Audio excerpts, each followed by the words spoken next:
Tô trajadão, tão, tão, tão, tão. Tô trajadão, tão, tão, tão, tão. Tô trajadão, tão, tão, tão, tão.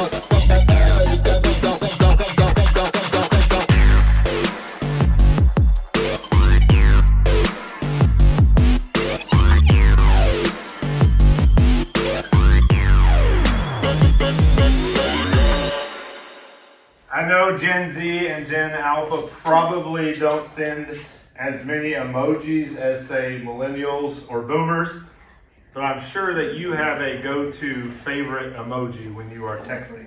But sometimes the best way to say how you were feeling is to send the right emoji in one of your text messages. And honestly, sometimes a single emoji in a text is enough to say what you mean. But can we get real here?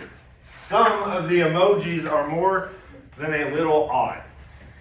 And I'm not just talking about this one, the awkward cat-wearing leotard twins. Some of the basic emoji faces are a bit strange. Like the upside down face.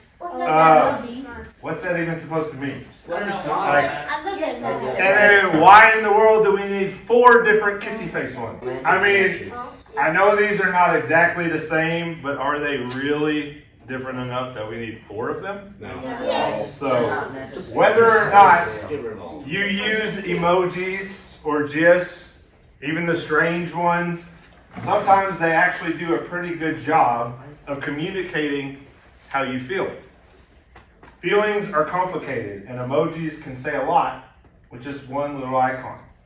So over the next few weeks, we are going to spend some time in our series that we are calling All the Feels. And each week, we will look at a healthy emotion and see what can happen if we don't figure out how to channel that emotion in the right direction. But before we look at our first emotion, there are a few quick facts that I want to go over to make sure that we are all on the same page. First of all, everyone has emotions and feelings. Every one of us.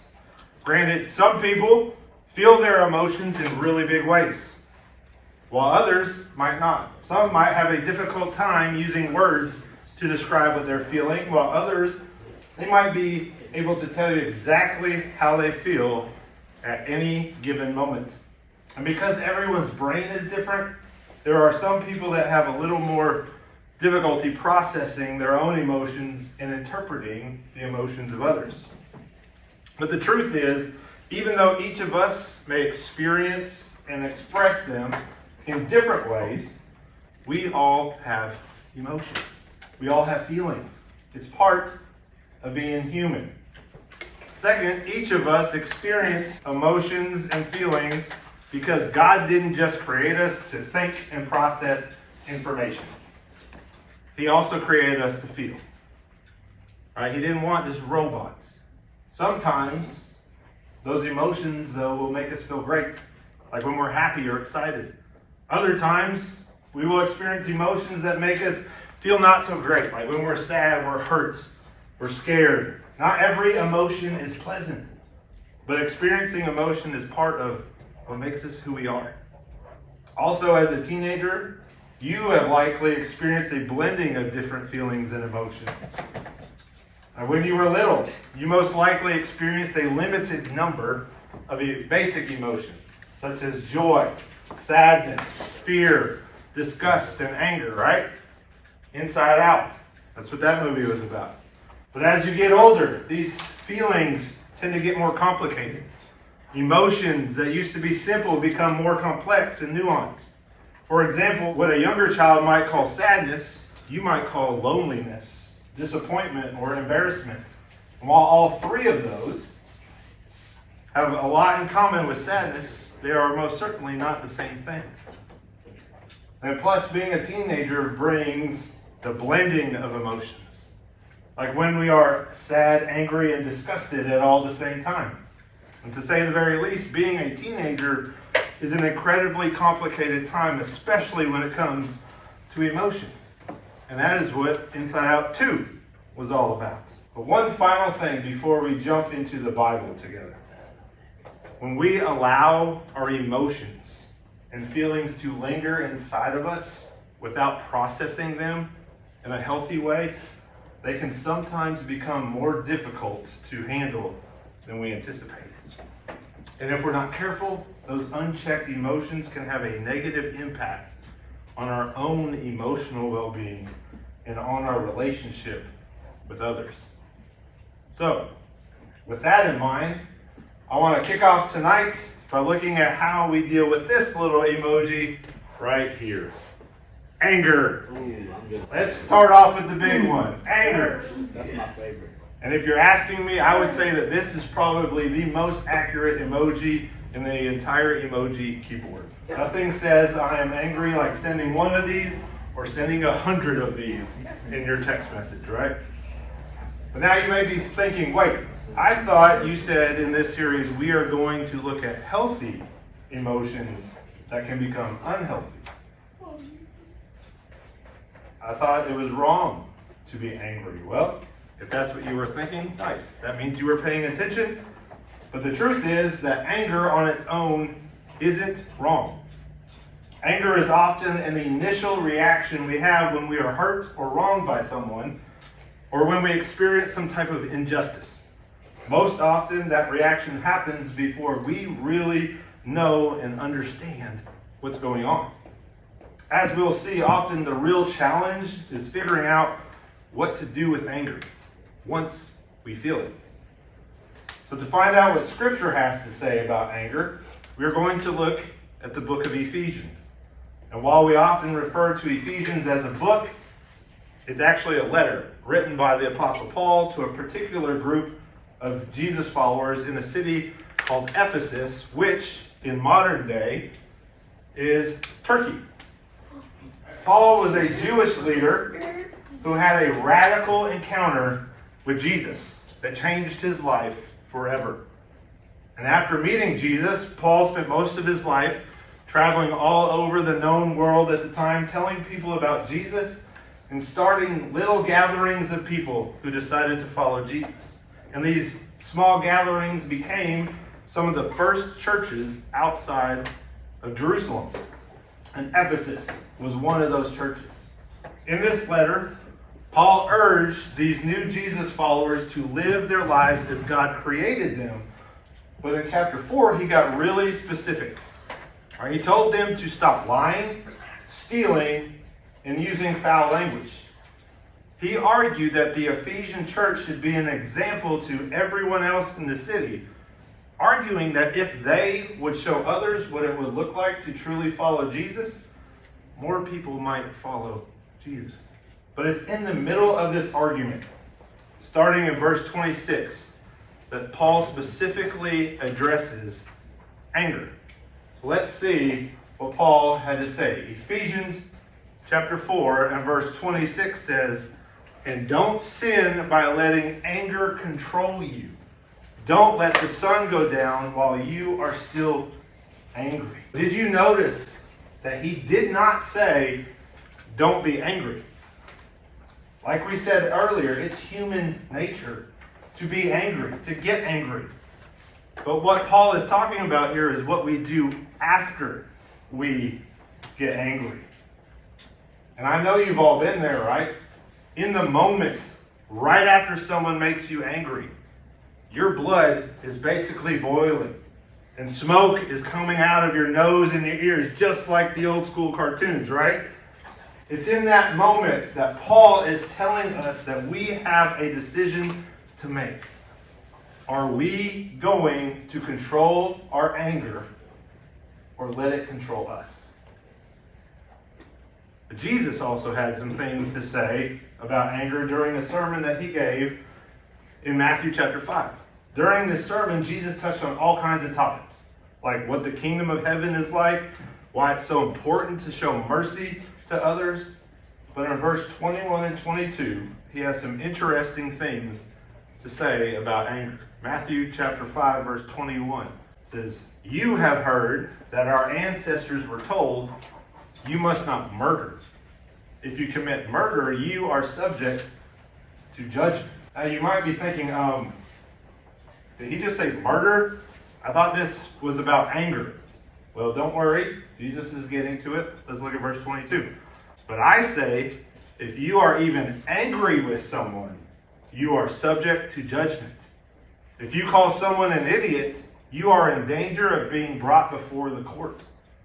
And if you curse someone, you are in danger of the fires of hell.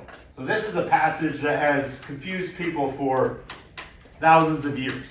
Right? Is Jesus really saying that if you get angry or you call someone a name, you are in danger of hell? Well, sort of. Actually, if you've ever heard or read much of Jesus' teachings, you probably already know that he has a tendency to say things to make people uncomfortable. And this is certainly one of those times. Here's what I mean. When Jesus said, "You must not murder," I imagine that everyone listening to Jesus while he was speaking said to themselves, "Whew, I never murdered anyone, so I'm good." But here's the problem with that. Not murdering anyone doesn't make you a good person. It just doesn't make you a murderer. Which really isn't saying that much, right? But then Jesus completely flips it upside down when he says, "But I say, even if you are angry with someone, you are subject to judgment." So I imagine suddenly the crowd went, whoa, wait, look, I haven't murdered anyone, but who hasn't ever been angry at someone? Essentially, Jesus is saying, stop thinking you're good just because you haven't murdered someone. Instead, try to do something that's actually difficult, like controlling your actions when you get angry. It's probably a good thing to mention a few other ways that you can translate the Greek word that Jesus used for angry as enraged, or full of contempt, or one of my favorites, given over to fury. Those paint a much more intense picture than just angry, right? I love that. Given over to fury. Well, this type of anger that Jesus is talking about is the kind of anger that might lead a person to harm the person they are angry with.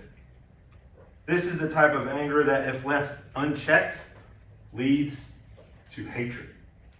So while Paul is telling us to not let our anger control us, Jesus is saying that if we let our anger control us, we might find ourselves doing something that we can't undo.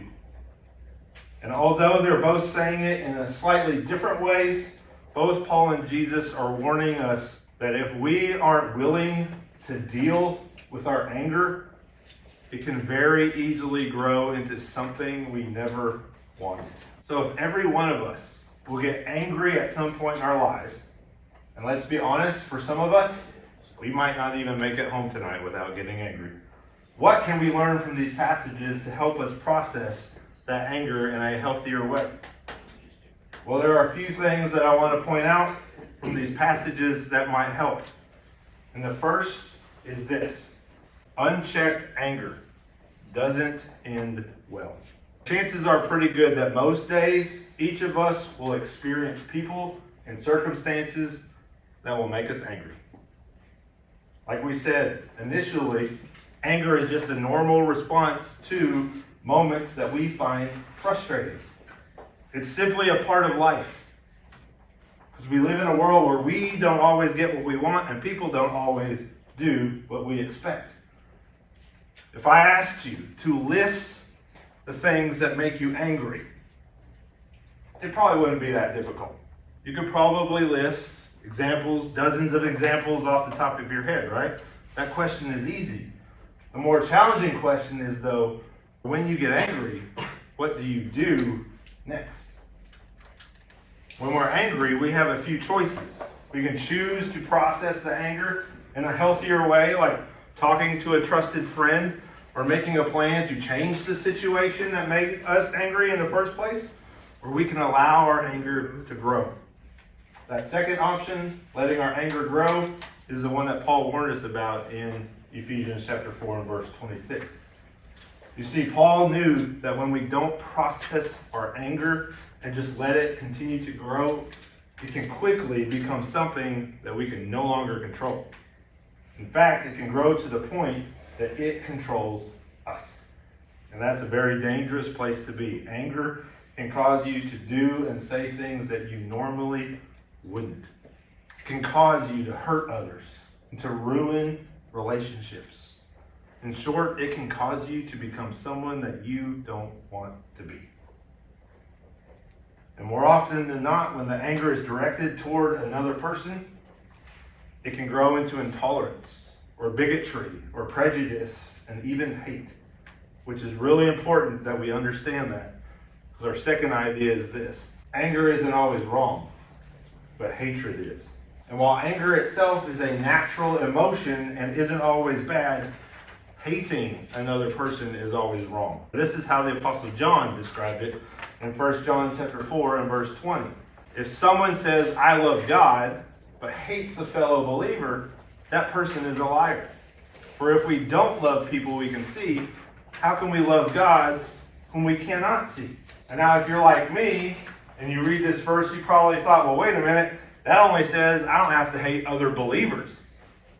Well, I don't want to disappoint you, but Jesus actually covered this too himself when he says this in Matthew chapter 5. You have heard the law that says, love your neighbor and hate your enemy. But I say, love your enemies, pray for those who persecute you. Jesus didn't just say that we should hate our friends, our family, or our neighbors.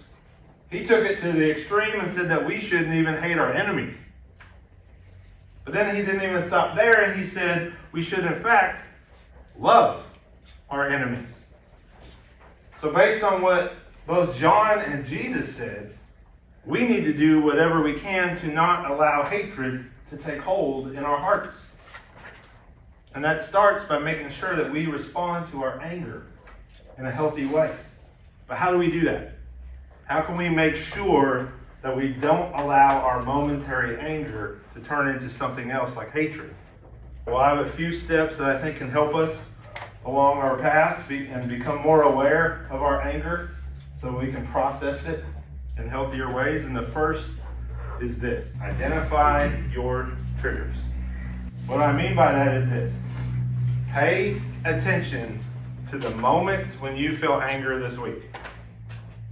Keep a note in your phone or use a journal to write down what triggered you and how you reacted to it.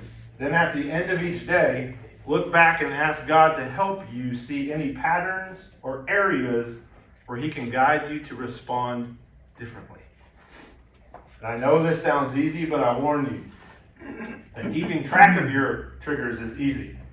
But actually taking time to examine them and identify the patterns may not be. The process might make you aware of some people or situations that make you more angry than is necessary. And if that's the case, I think it could be a great opportunity to ask yourself why this person or that situation makes you so upset. And if you're willing to be honest with yourself, you might end up uncovering a bias, which is an unfounded preference for a person, place, or thing. Or you might find a prejudice, which is a tendency to judge people or situations without actually knowing anything about them. But you might end up uncovering one of these biases or prejudices that you didn't even realize you had. So to be sure, that process can be painful, but I want you to realize and encourage you to be open to what God might show you during that time. And here's the thing: if He reveals something to you, my challenge to you is to do something about it. Something needs to change, and I want to challenge you to own it, and also to encourage you to do the necessary work to change it. The second thing you can do is this: let go of grudges. As you're looking at your list of what made you angry each day, my guess is that you are going to start seeing some of the same names listed over and over again.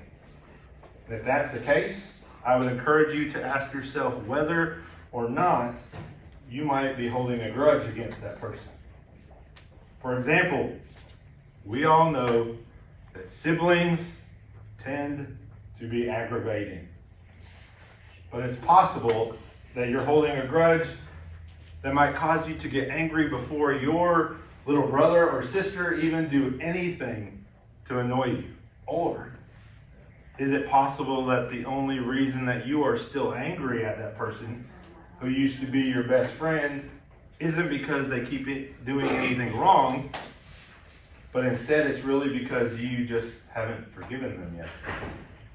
I know that this is easier said than done, but I want to encourage you that you can take the words from the Apostle Paul to heart that he mentions in Colossians chapter 3, verse 13. It says, make allowance for each other's faults and forgive anyone who offends you. Remember, the Lord forgave you, so you must forgive others.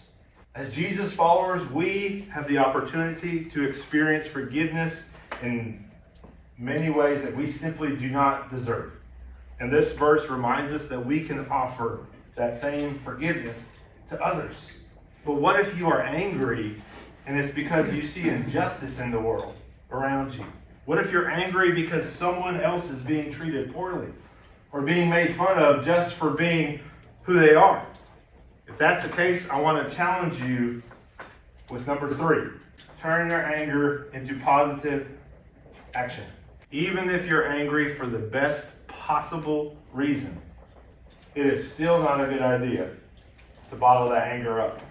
Instead, try turning it into action. And for example, if you see someone treating someone else poorly or bullying them, say something.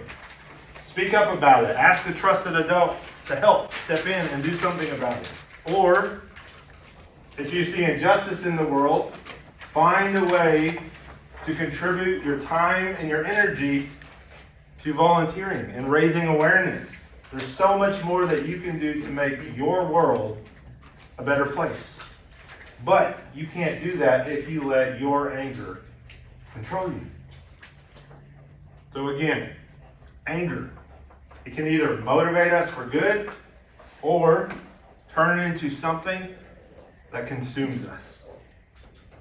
So let's ask God this week to help us become more aware of our anger and to show us ways that we can process it in healthy, positive ways.